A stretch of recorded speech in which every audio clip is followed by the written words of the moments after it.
Hola, buenos días. Soy Antonio Martín Sánchez Fogoño, antiguo colegial de esta casa, a la que ingresé en el año 1965 y me marché en el 1969. Estudié económicas en la facultad y aquí lo que hice fue desarrollarme como persona. Además de económicas, luego ya con el espíritu de seguir avanzando en la vida, pues me hice doctor en economía y para mi vida profesional el desarrollo de persona desde el punto de vista cultural, intelectual y espiritual fue vital la convivencia en esta casa.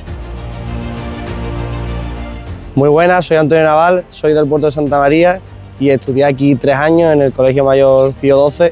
Actualmente estoy en cuarto de carrera en marketing en la Universidad de SIC, que lo hago también con un título en emprendimiento e innovación y a la vez me estoy sacando una formación en ebanistería clásica, carpintería. Y nada, estamos aquí con ganas de charlar un poquito con Antonio. Buenos días. Buenos días, señor. ¿Cómo estás?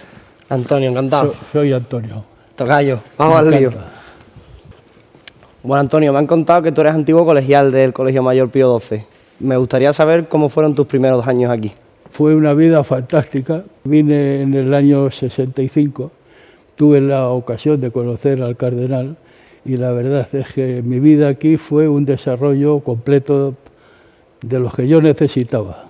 Pues me parece muy interesante, Antonio. Yo estuve aquí también con 18 años y recuerdo esos primeros días también con muchísima incertidumbre y con muchísimos buenos momentos, un montón de nuevos estímulos, un montón de amigos y muchísimas ganas de comerme la capital. Antonio, ¿qué actividades hacías y sigues haciendo? Yo, cuando me fui del Colegio Mayor, dejé aquí una actividad hecha, que es con la Fundación Raíles, que es una fundación que trata con personas que tienen discapacidad, tanto mental como física.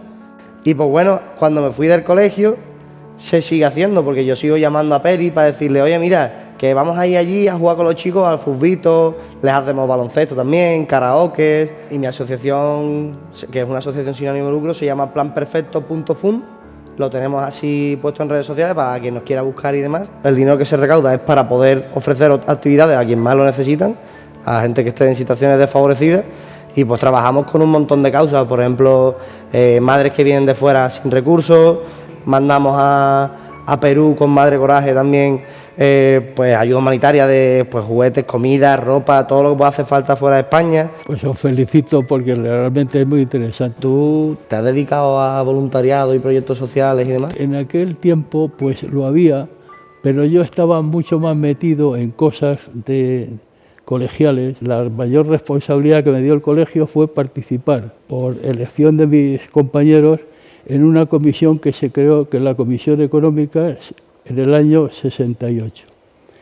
Y ahí veíamos toda la información económica del colegio y participábamos en decisiones del colegio, como por ejemplo las becas. Y eso fue algo que fomentó pues un poco la responsabilidad en los que estábamos ahí en esa comisión, que éramos uno por cada 2 plantas, y así es como estábamos agrupados. ¿Cuántos colegiales erais aproximadamente? Pues en ese momento, no recuerdo bien, pero yo creo que estaríamos 150, 160. Había responsables de actividades culturales, de cineforum, de literatura, de música, de teatro, de deportes, había muchas. Y luego, sobre todo, la mayor responsabilidad eran las asambleas colegiales para debatir temas. Y en esos debates pues podíamos terminar a las 3 de la mañana muchas veces. Pues a mí me parece impresionante esto que me cuentas, Antonio, porque yo al haber estado hace poco, yo me fui el año pasado del Colegio Mayor y estuve aquí 3 años, y sí que es verdad que hoy en día, al ser unos 130 colegiales más o menos, cuando yo llegué éramos 90, no se asumen tantas responsabilidades. Yo en mi primer año no asumí ninguna responsabilidad, más allá que ir a clase e intentar aprobar el máximo de asignaturas. Y sí que es verdad que en segundo me pusieron de decano, el director, Peri, me eligió de decano, y ahí sí que asumes un poco la responsabilidad de hacer un poco como de hermano mayor de los colegiales de primer año, los que entran nuevos, con 18 años, que vienen de fuera, que se van de casa y que tienen muchísimas inquietudes. Y ahí fue cuando empecé un poco a asumir responsabilidades y tener un cargo dentro del colegio. Pero me impresiona mucho esto que me cuentas, porque hoy en día hay muchas responsabilidades que se han perdido. ¿Crees que hoy en día los jóvenes asumen menos responsabilidades que en aquella época?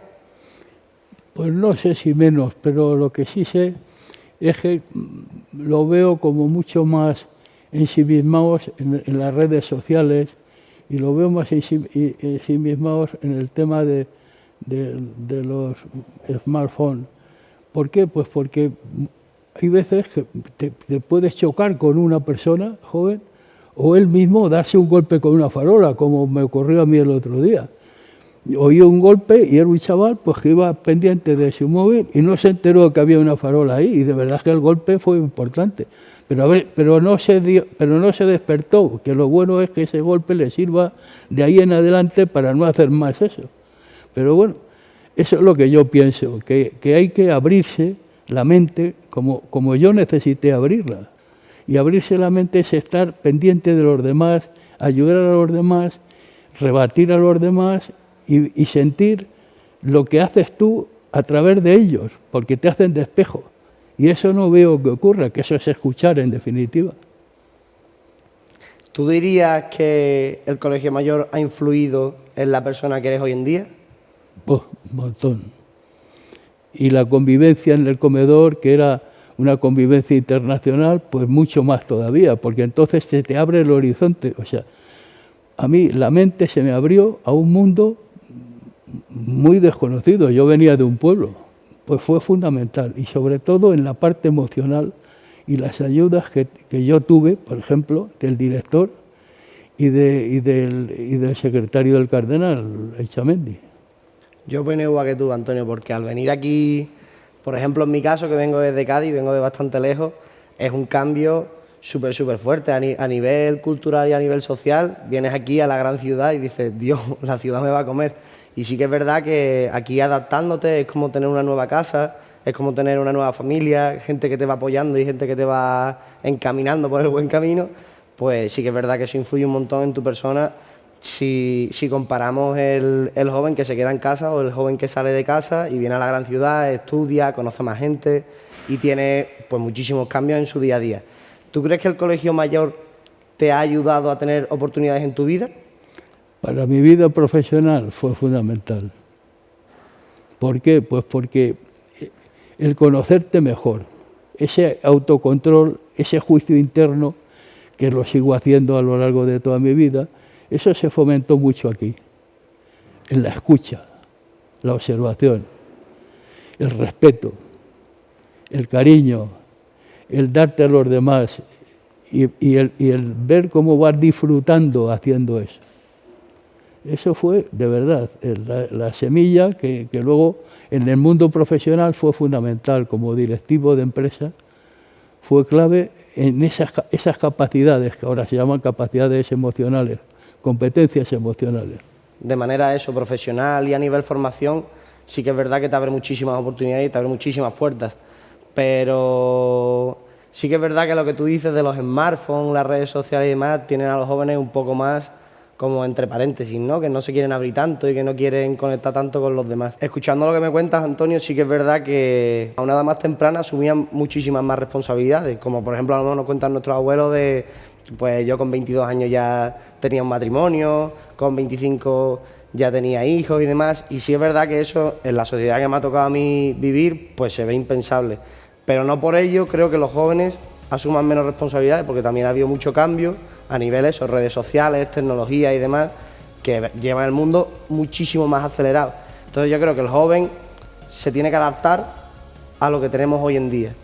Y es verdad que a lo mejor desde otro punto de vista pues choca un poco, pero yo no creo que sean o menos o más responsables, yo creo que es lo mismo, pero simplemente con unos cambios que determinan pues las responsabilidades que tiene que asumir cada uno.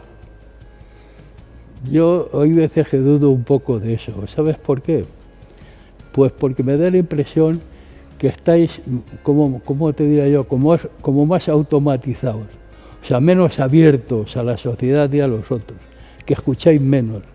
Y que además en algunas ocasiones, como hombre ya de 80 años, me da la impresión que la edad no veis que es un elemento fundamental y necesario en la vida, si es que llegas a esos años. Por tanto, merecen todo el respeto del mundo. Las personas que llegan a esa edad y las personas que se mueven con soledad en muchas ocasiones, porque pueden quedarse viudos, como ha sido mi caso. Y ahí es donde noto menos sensibilidad. Y no sé si se debe a que estéis demasiado protegidos, o no sé si se debe a que la sociedad tampoco os da oportunidades. Esa es mi duda. No te sé decir si ahora mismo la cultura para nosotros juega un papel muy importante o no, porque es que como tenemos tantas cosas y nos llega con las redes sociales, que si Estados Unidos, que si Irán, que si no sé qué, entonces la gente está como con burbujitas de todos lados. Y de aquí nos olvidamos muchas veces. Y yo creo que desde los sistemas educativos se debería poner un poco más el foco en que nos enteremos de cómo tiene que ir bien un país, qué son las cosas que de verdad importan, como lo que tú me dices, apoyo emocional, el conectar con la gente. Es que el desarrollo de esta casa principalmente es el desarrollo intelectual, pero el desarrollo espiritual, es decir, el humano y el cultural. Escuchar y entender a los demás, pero hay que buscarlo cada uno también, individual y también colectivamente. Y eso no sé si lo hacéis, es decir, si os abre la mente en esa búsqueda, en esa lucha y estáis dispuestos. ¿Tú crees que eso es lo que ha cambiado en estas generaciones, no? No lo sé, yo te lo pregunto porque no estoy seguro. Yo sí es lo que ha cambiado, porque creo que sí, no sé por qué ha cambiado. No sé a qué se debe este cambio. Sí que es verdad que puede ser lo que tú dices, las redes sociales, las tecnologías, que la gente ahora está más perdida y más entretenida, pero yo no te sabría responder a de qué forma se ha cambiado esto y por qué nos acercamos menos a los demás y por qué esto se ha dejado de hacer o por qué... No te sé decir. No sé si viene de los de arriba, si viene de las tecnologías, no te sé decir. Pero ya me estás contestando perfectamente. Sí. Bueno, Antonio, ¿y tú la política de hoy cómo la ves? Porque la política que estoy viviendo yo como joven de 21 años es media España peleada con la otra media España y ninguno se pone de acuerdo con nadie.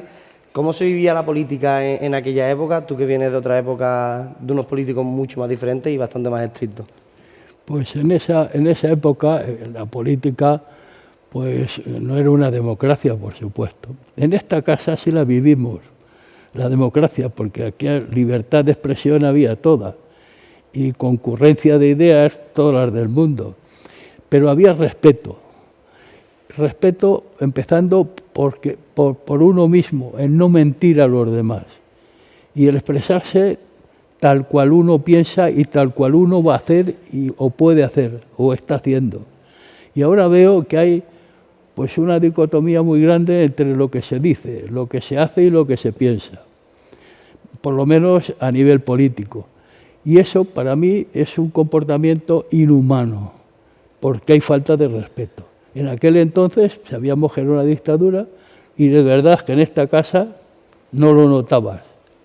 En la Facultad de Económicas tampoco lo notaba demasiado, algunos profesores y tal, pero bueno, pero ibas a adquirir conocimientos técnicos y aquí es donde te querías hacer como persona y esperabas conseguirlo y lo conseguías, o por lo menos pretendías que lo estabas consiguiendo. Pero nos enterábamos un poco a través de Roma, que nos venía muy directamente mucha información, y veíamos un poco el sentir que había hacia España y cómo teníamos que cambiar y todo eso, y opiniones y tal, muy interesantes. Entonces, ¿qué te iba a decir? Pues yo lo viví de una manera bastante completa y jamás me reprimió nadie en lo que pensaba y en lo que podía decir.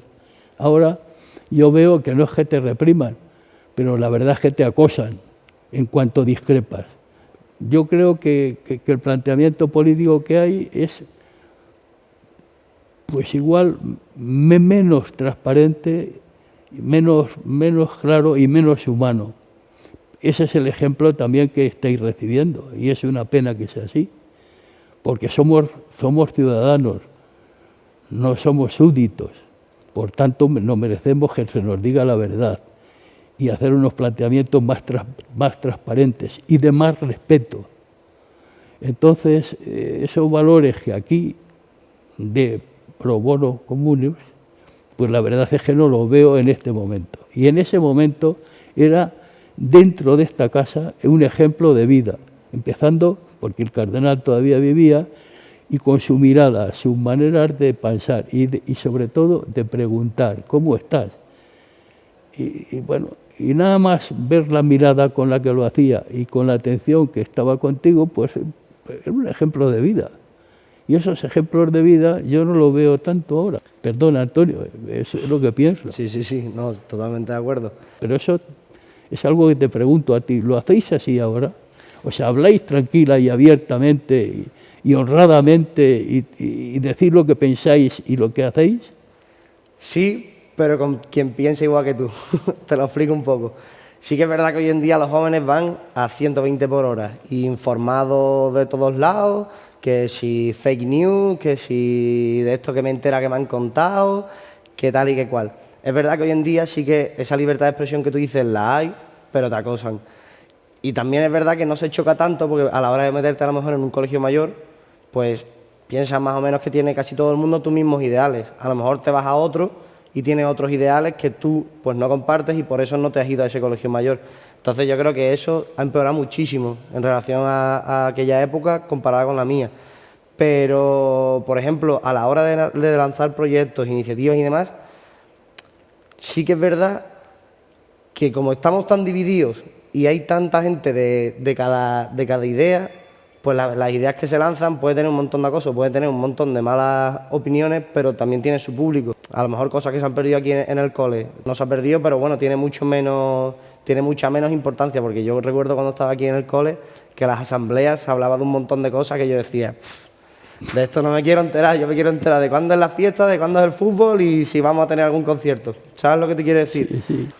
Una cosa que también me interesa mucho de aquella época es cómo se vivían las relaciones de pareja, porque eso, en la época colegial, porque eso ahora es bastante impensable como salía antes la gente de la carrera y ya estaba a lo mejor casado, con una familia formada. Tú tenías una novia que te ayudaba en un montón de facetas, donde hablabas tranquilamente de arte, de literatura. Yo iba a muchas clases suyas, sobre todo de pintura y de literatura, y entonces en ese intercambio pues también había un proyecto de vida para toda la vida. O sea, no pensabas que te podías separar ni divorciar, sino hacer un proyecto de vida común para siempre. Y no pensabas tanto en lo que tenías que tener en ese momento, es que tengo que tener una casa, que no, nos queremos, nos casamos y fuera. Y todo se va dando por añadidura, es decir, todo va viniendo con el esfuerzo y con la ilusión. Y la verdad es que empiezas pues con un apartamento muy pequeño, luego después te viene un hijo y empiezas con un sitio más grande, luego con otro más grande y así. Y bueno, y esa es la vida, y teníamos lo básico. Y te acostumbres a esa austeridad y eso es una manera luego de poder ahorrar, poder invertir y poder tener una vida de mayor, más holgada en el sentido material. Ese era el planteamiento. Y tuvimos 5 hijos y me casé en esta casa, en la capilla. Es verdad que yo creo que eso hoy en día no está en la mente de ningún joven, pero porque nos tienen un poco avasallados con tanta información, que si los jóvenes no se pueden independizar hasta los 30 y tantos, que si antes los mayores podían vivir perfectamente ya con 30 y pico y teniendo una familia, y es mucha información que nos entra, que sí que es verdad que a lo mejor está más complicado o no lo sé. Yo a lo mejor pienso en un proyecto de vida, pero ya con 31, 32, que son casi 10 años de diferencia con aquella época. ¿Tú por qué crees que esto se ha perdido? Yo creo que la ilusión no se ha perdido. Lo que a lo mejor no se ha perdido es el concepto de compromiso eterno con tu pareja. Y también en la ilusión de que vamos a ir construyendo en la medida que lo vayamos necesitando. Esa fe, esa ilusión, o sea, todo eso junto, pues la verdad es lo que te mueve a hacer cosas. Y lo que te mueve a hacer el planteamiento de familia, pues muy pronto. Pero ya te dije, no pensabas en tenerlo todo, sino en lo mínimo y vamos haciendo. Y vosotros pensáis, yo creo, por lo que te he oído, si te he entendido bien, en tenerlo y luego después pensamos en qué hacemos. Tú, por lo que me has contado, En aquella época entonces los jóvenes tenían un espíritu súper emprendedor, ¿verdad? ¿Tú crees que eso puede ser también porque estemos demasiado informados y nos pensemos los jóvenes de hoy en día que no, es que como hay muchos impuestos, porque es que hay muchas dificultades, que es que hay que salir de España? ¿Qué crees que ha cambiado? Esa mentalidad también la lleva las circunstancias en las que os movéis y sobre todo la prensa. No hay vivienda, es imposible la vivienda, esto es imposible. Pero no se construye viviendas, no se trabaja como se tiene que trabajar por crear un mercado adecuado para que bajen los precios. No, vamos a intervenir, no, crea, trabaja, busca fórmulas creativas para que haya trabajo para todo el mundo y para que haya hábitats para todo el mundo, pero no quitándoselo a quien lo tiene y lo haya ahorrado, sino generándolo. Vas a ver cómo se abarata, esa es la ley del mercado. Entonces lo tenéis muy difícil, porque es que la información que tenéis, que es real, es que no hay viviendas. Y claro, y tú te quieres independizar con tu pareja, con tu novia, con tu futura mujer, y eso lo tenéis más difícil. Entonces, ¿por dónde empezamos? ¿Por qué es más difícil o porque os falta empuje? También yo veo que yo he tenido 5 hijos, pero tengo 2 nietas nada más. Luego, hay un planteamiento de comodidad. ¿Tú no crees que hoy el joven de hoy en día es mucho más consciente de que a lo mejor, por ejemplo, una mujer teniendo 5 hijos pierde, pues no sé, 10, 15, 20 años de una edad muy temprana suya y de una época muy joven, que sigue teniendo espíritu emprendedor y que podría hacer muchísimas cosas? Y por este tipo de ejemplo que te pongo, por eso el joven de hoy en día estira un poco más este proyecto de vida y tiende a no querer formar una familia tan grande. Pues yo creo, algunas veces pienso que estamos protegiendo mucho a nuestros hijos. Y entonces viven muy cómodamente en casa. Y normalmente pues agotan todo lo que pueden. Hablo por casa, hablo por mis hijos. Si yo con 20 y tantos años ya estaba volando, ellos pasado casi a los 30. También las circunstancias en las que viven, pues claro, es habitual, oye, pues salirte a tomar unas cervezas, ir al teatro, ir a conciertos, irte de vacaciones y tal, y programarlo así, y entonces ves que eso puede peligrar un poco, pero eso es lo que yo creo que a lo mejor los impide volar antes. ¿Tú crees que en aquella época, en los años que tú viviste por tu juventud y cuando más espíritu emprendedor tenías, se sabía de salud mental y de apoyo emocional y demás, o simplemente vivíais tranquilos, con fe? En ese tiempo se sentía la necesidad de cosas. Tú necesitabas que te faltaba algo, que habías metido la pata en algo, que tenías que meditar más las cosas antes de decirlas, que tenías que escuchar mejor. Pero ¿cómo aprendías a eso? No se llamaba inteligencia emocional, que eso se popularizó después, sino lo que sentías es carencia, o te sentías mal contigo mismo viendo que has metido la pata o que has hecho esto mal o que no has tenido en cuenta la mirada que te hizo tu compañero o lo que sea. ¿Por qué? Porque no sabías interpretar esa mirada. Ahora se llama el saber gestionar tus sentimientos y ahora se llama el saber interpretar y gestionar los de los otros. Ahora se empieza a hablar de autocontrol, pero antes, bueno, pues se usaba autocontrol, pero tú hacías eso, luego después le has puesto palabras a esa manera de sentir y de hacer, porque te lo han facilitado los investigadores actuales y ahora mismo pues yo creo que ya se ha empezado a tomar como importante en la educación el desarrollo emocional de la persona. En nuestro tiempo no se hablaba de eso, pero sí notábamos que necesitábamos cosas y la meditación de cada día era lo que te hacía percibir tus limitaciones, a conocerte un poco más, que nunca te terminas de conocer lo suficiente. Y un poco a saber interpretar mejor los mensajes que te dan los otros con las miradas, que muchas veces las has provocado tú. Y sin embargo, cuando tenías 16 o 17 años y te miraban así, pensabas que era bobo el otro. ¿Pero por qué me mira así ese? Y luego te aprendes a decir, oye, ¿por qué me ha mirado así? ¿Qué he hecho yo para que me miras? ¿Qué podía haber cambiado para que hubiese actuado de otra manera? Y eso, ¿cómo se aprende? Pues en un colectivo como es un colegio mayor. Por eso me sorprende que los padres no se esfuercen en llevar a estos centros y que el Estado no procure tener estos centros más que los pisos de estudiantes y las pensiones y líos de eso, porque me parece pues mal desarrollo en una edad fundamental como es cuando somos estudiantes. Y la universidad eso no te lo da. Te lo digo porque a mí no me lo ha dado.